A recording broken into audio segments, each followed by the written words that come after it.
نحمده ونصلي على رسوله الكريم أما بعد أعوذ بالله من الشيطان الرجيم بسم الله الرحمن الرحيم لله ما في السماوات وما في الأرض وإن تبدوا ما في أنفسكم أو تخفوه يحاسبكم به الله فيغفر لمن يشاء ويعذب من يشاء والله على كل شيء قدير صدق الله مولانا العظيم اللهم صل على سيدنا محمد وعلى آل سيدنا محمد وبارك وسلم۔ درس نمبر 176 ہے اور سورۃ البقرہ کی آیت نمبر 284۔ سورۃ البقرہ کا 40واں اور آخری رکوع شروع ہو رہا ہے۔ سورۃ البقرہ قرآن کریم کی سب سے لمبی صورت ہے اور اس صورت میں مختلف قسم کے احکام بیان ہوئے ہیں۔ سورۃ البقرہ میں عبادات کا ذکر بھی ہے، معاملات ہے، مالی و جانی جہاد ہے، نکاح و طلاق اور پاکی و ناپاکی، سود اور صدقہ۔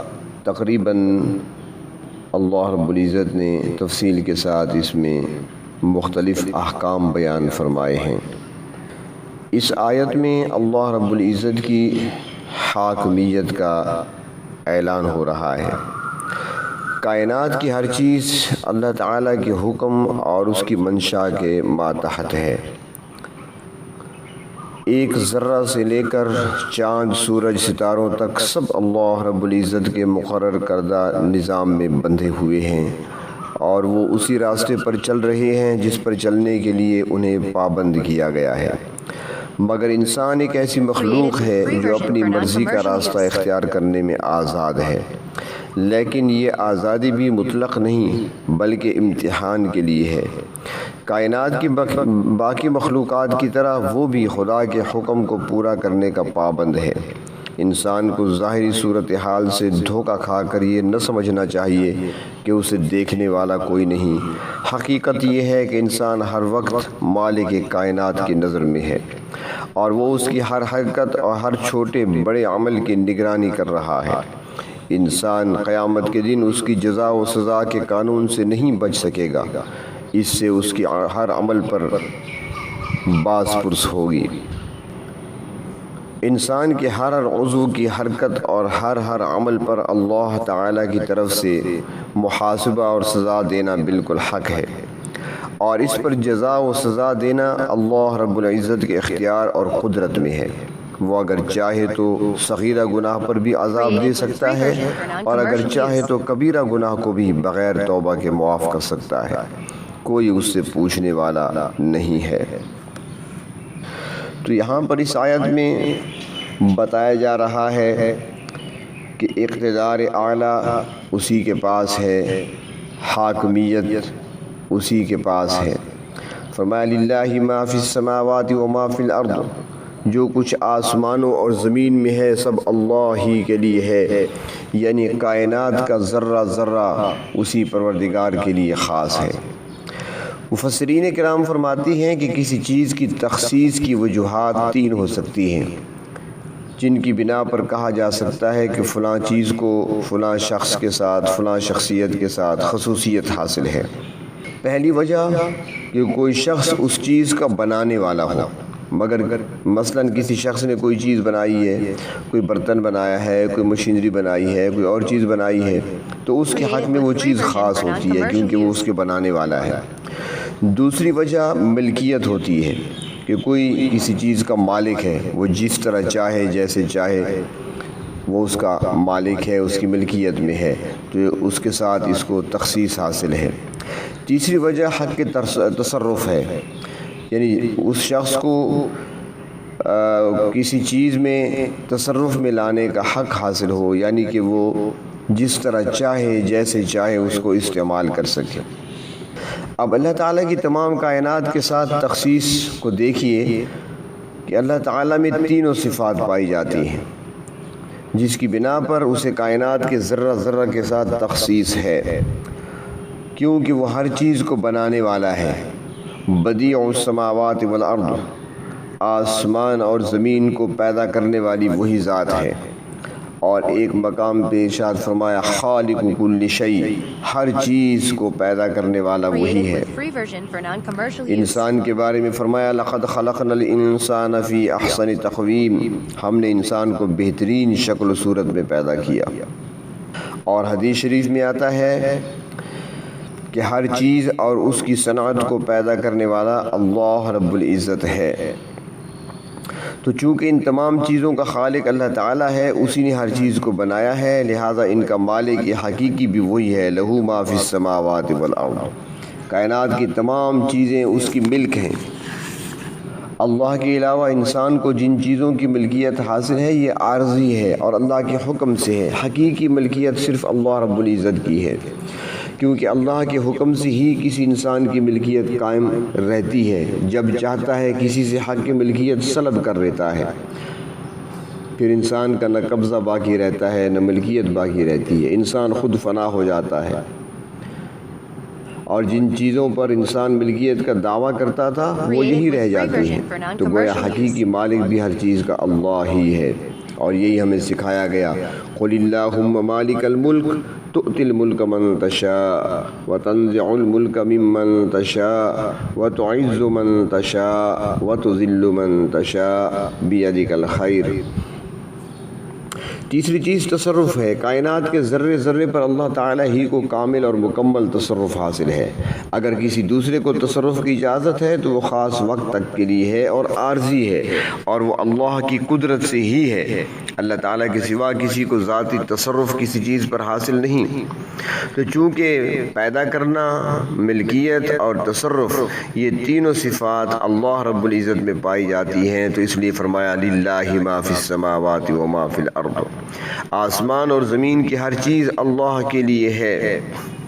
فرمایا وَإِن تُبْدُوا مَا فِي أَنفُسِكُمْ أَوْ تُخْفُوهُ يُحَاسِبُكُمْ بِهِ اللَّهُ، جو کچھ تمہارے دلوں میں ہے تم اسے ظاہر کرو یا چھپاؤ، اللہ تعالیٰ اس کا حساب لے گا۔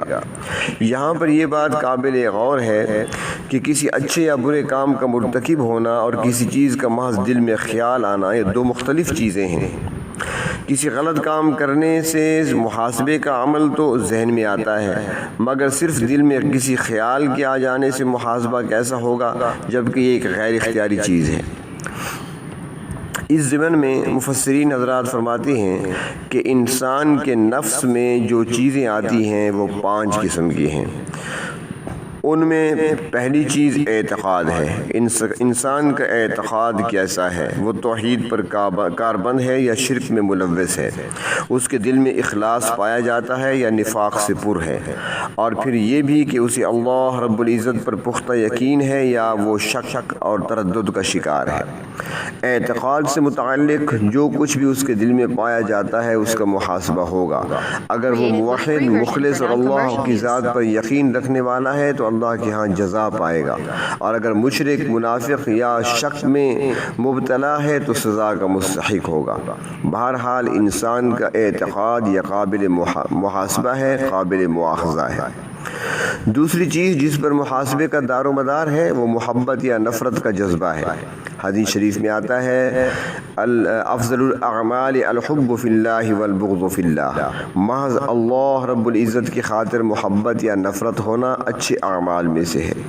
ایسا شخص اللہ کے ہاں جزا کا حقدار ہے، اور جس کے دل میں جذبہ محبت و نفرت اپنی ذاتی غرض یا غیر اللہ کے لیے ہے تو وہ لازماً سزا کا مستحق ہوگا۔ دوسری حدیث شریف میں فرمایا گیا من احب للہ، جس نے اللہ کی خاطر کسی سے محبت کی، وابغض للہ، اور اللہ ہی کی خاطر کسی سے نفرت کی، واعطى للہ، اور اللہ کے لیے کسی کو دیا، ومنع للہ، اور اللہ ہی کے لیے اس نے کسی کو نہ دیا یعنی روکا، فقد استکمل الایمان، اس نے اپنے ایمان کو مکمل کر لیا۔ اور ایک اور روایت میں آتا ہے کہ انکح للہ کے الفاظ بھی اس میں شامل ہیں، یعنی کسی کو اللہ کے لیے نکاح کر دیا تو وہ کامل ایماندار بن گیا۔ یعنی کہ دل میں آنے والے محبت و نفرت کے جذبات اپنی اپنی نوعیت کے اعتبار سے قابل محاسبہ ہے۔ تیسری چیز فرمایا نیت اور عزم ہے۔ کسی کام کو کرنے یا نہ کرنے سے متعلق اچھی یا بری نیت قابل محاسبہ ہے۔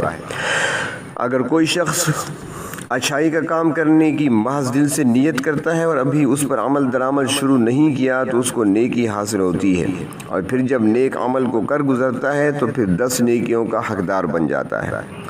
اور بری نیت صرف نیت پر مواخذہ نہیں ہے، البتہ جب اس نیت یا ارادے کے مطابق عمل کرے گا تو اس کے نام اعمال میں صرف ایک ہی برائی لکھی جائے گی اور وہ قابل محاسبہ ہوگا۔ چوتھی چیز انسانی نفس میں غیر اختیاری طور پر آنے والی چیز ہے جسے اخلاق کہا جاتا ہے۔ تقویٰ، زہد، حرص، لالچ وغیرہ آتے ہیں۔ کسی انسان کے اندر جس قدر تقویٰ اور زہد ہوگا اسی قدر اس کے درجات بلند ہوں گے اور اس کا ہر عمل اس کے تقویٰ اور زہد کے ساتھ پرکھا جائے گا۔ اور اگر کوئی شخص حرص، لالچ یا دیگر اس قسم کی بیماریوں کا شکار ہے تو پھر اس کے مطابق فیصلہ ہوگا۔ اور پانچویں چیز وہ خطرات ہیں جو انسان کے دل میں کھٹکتے رہتے ہیں۔ ان خیالات کی کئی قسمیں ہیں جن میں سے بعض قابل مواخذہ ہیں اور بعض پر کوئی گرفت نہیں۔ پہلی چیز ایسا خیال ہے جو انسان کے دل میں پیدا ہوتا ہے کہ فلاں غلط کام کرنا چاہیے، مگر فوراً یہ خیال خود بخود چلا جاتا ہے۔ ایسے خیال پر کوئی مواخذہ نہیں، اسے حاجز کہتے ہیں۔ دوسری قسم کا ایک ایسا خیال ہے جو انسان کے دل و دماغ پر وارد ہو کر کچھ دیر قائم رہتا ہے، پھر اس کے بعد وہ ختم ہو جاتا ہے، اسے خاطر کہتے ہیں اور اس پر بھی کوئی محاسبہ نہیں۔ تیسری قسم کا خیال ایسا ہے کہ جب یہ آتا ہے تو اس سے انسان لطف اندوز بھی ہوتا ہے، اس کو ہم کہتے ہیں، اور ہماری اس امت میں ایسے خیال کا بھی کوئی محاسبہ نہیں۔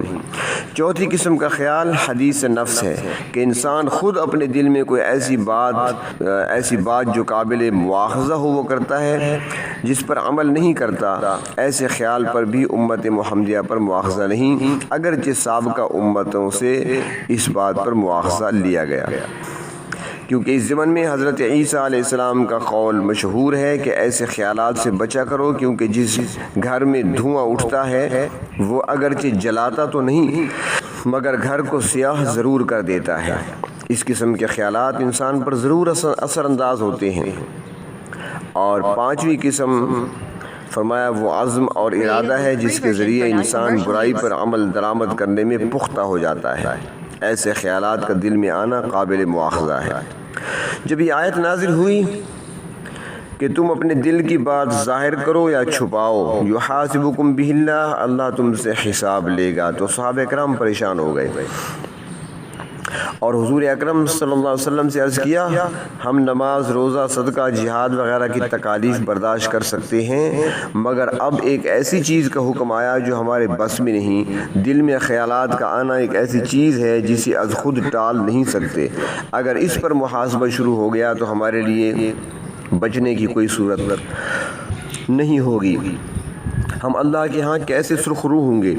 تو حضور اکرم صلی اللہ علیہ وسلم نے ارشاد فرمایا، تم اس طرح لوگ نہ بنو جس طرح موسیٰ علیہ السلام کی قوم تھی، جنہوں نے کہا تھا سمعنا وعصینا، یعنی ہم نے احکام کو سن لیا مگر ان پر عمل نہیں ہو سکتا، بلکہ تمہارا کام یہ ہے کہ اللہ رب العزت کی طرف سے جو بھی حکم آئے اس کے سامنے سر تسلیم خم کر دو اور اس کے جذبہ اطاعت کا اظہار کرو اور اللہ رب العزت سے بخشش کی دعا مانگو۔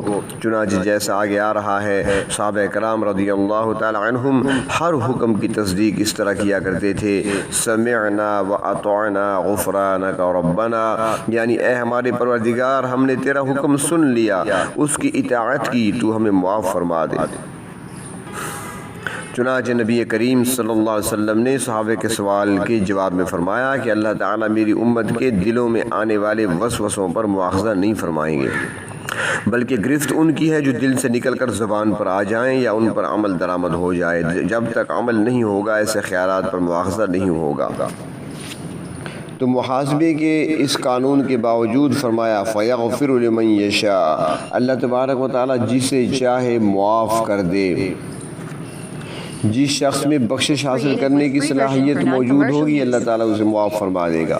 وَيُعَذِّبُ مَن يَشَاءُ اور جو سزا کے قابل ہوگا اسے سزا میں مبتلا کر دے گا۔ اللہ رب العزت عادل ہے، وہ کسی کو ناجائز تکلیف میں نہیں ڈالتا کیونکہ اس کا اپنا فرمان ہے وَمَا رَبُّكَ بِظَلَّامٍ لِّلْعَبِيدِ، اللہ تعالیٰ اپنے بندوں پر ظلم کرنے والا نہیں ہے، اس کے ہاں رائی کے ایک دانے کے برابر بھی کسی پر ظلم نہیں ہوگا۔ اور اس سے پہلے گزر چکا ہے وَأَنْتُمْ لَا تُظْلَمُونَ، تم پر ظلم نہیں کیا جائے گا، تمہارے ساتھ ناانصافی نہیں ہوگی۔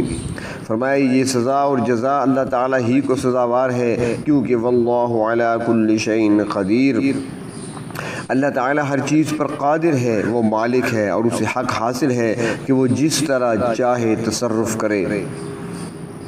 یوں سمجھا جائے کہ پہلے جو مسائل احکام گزرے ہیں تو ان ہزاروں مسائل پر یہاں پر ایک مختصر تبصرہ ہے کہ مالک الملک جو چاہے کرے، وہ جو بھی حکم دے بندوں کا فرض ہے کہ اس کی تعمیل کریں اور ہر مشکل حکم پر اس سے آسانی کی دعا کریں اور اس کے ساتھ بخشش طلب کریں۔